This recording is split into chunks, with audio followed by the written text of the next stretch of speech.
So Greg, what can you tell us about how to use video effectively to drive sales? Well, the whole secret to video is that it's not simple, and I think that's one of the reasons why people have to think about it a couple of times. But I've found that if you kind of reduce it to, you got to get your video discovered, because there's over 24 hours of new video uploaded every minute. And so just putting it up there on YouTube isn't enough. It's got to get discovered. Then you want it watched. And you would think that that's the easy part, but it turns out a lot of people, after watching 10, 15, 20 seconds, bail out. So you need to make it compelling enough for them to watch it all the way to the end. And then last but not least, you want them to share it. And now that's not something people are used to on television, because you just watch the program. Right. But this is a social medium.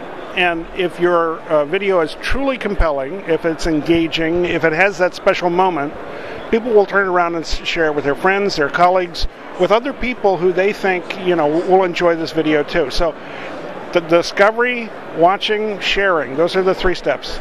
Okay, and what about being creative? Don't you think that, or funny, that you have something that's a genuine entertainment factor, that's part of what will help it go viral? Sometimes. So funny is one of the formula, but it turns out newsworthy is just as important as funny. So you don't always have to laugh your way to success. Sometimes if you've got an important announcement, that'll work. I've seen product videos, one done by the owner of Dynamite.com, a small business in New York. All he did was a product demo of his magnetic bracelet. And that product demo, because the product was so intriguing, got millions of views, but more importantly, it generated $130,000 of orders for the product, and for a small business, that kept him in backload, and he had to work hard just to ship that many products. But that's the kind of problem we would all love to have. Absolutely. And with that video, do you think that he had really good search terms? Did he have a compelling title with it, or how did people stumble across that if they were searching for something? He had his company name in the title. There are no search terms there that I can detect. What he basically did was a product demonstration. It was one that he had actually done at trade shows, so he knew that people were sort of fascinated by what you could do with the magnetic bracelet. But it was nothing more than a close-up on his hands and the magnetic bracelet. If you go to Dynamite.com, you can see it on his website, or if you do a search in YouTube for Dynamite.com, you can find it. And it's just a fascinating video.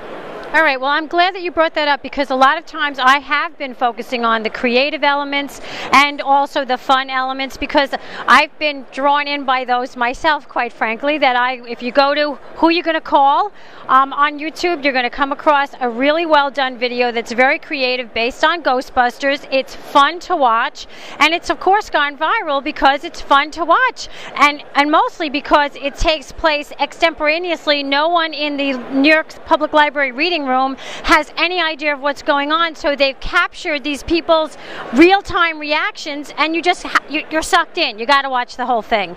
But I think that it is very important, what he pointed out, is that it doesn't have to be funny, that it can be just true to what it is that you're doing, and that can go viral as well. And the bottom line is, it drives sales. It can drive sales, and that's what we all want. There you have it. We're going to actually share about a half a dozen different examples tomorrow during the video primer. And again, some of them are funny. Funny does work, but there are a lot of other formula. In fact, one of the hottest categories right now is how-to videos. This is true. One of the girls, I remember seeing this, that there was a girl from England somewhere who did a video about how to put on makeup appropriately or correctly, and with style and flair. She's in a messy room, and everybody was watching this video, and it was just a very normal, she's in her room. And there is now a cosmetic line that she has launched in the United States. So these makeup tips, there are actually over 450 million views of just the top 5 makeup tip channels in YouTube. Okay, so how come we're not doing a makeup tip right now? So let's see, putting on the eyeliner. It's too late. Some are lost causes. I'm just I'm just explaining it. It is what it is. All right, so other reasons to buy this book. You've done a lot of research. You have a lot of case studies in here. There's a lot of very practical pointers of how-to steps and suggestions. There are, and there's some funny stories. Okay. So it's not like I'm against humor. Humor works. Right. So I got the opportunity to interview the producer for Monty Python. He got to share some of his tips and tricks. So you get everything from the small business case study all the way up to, Monty Python reinventing itself on YouTube. Yeah. And the important thing is the YouTube channel helped drive DVD sales 23,000% above what they had been. Well, there's your metrics, folks.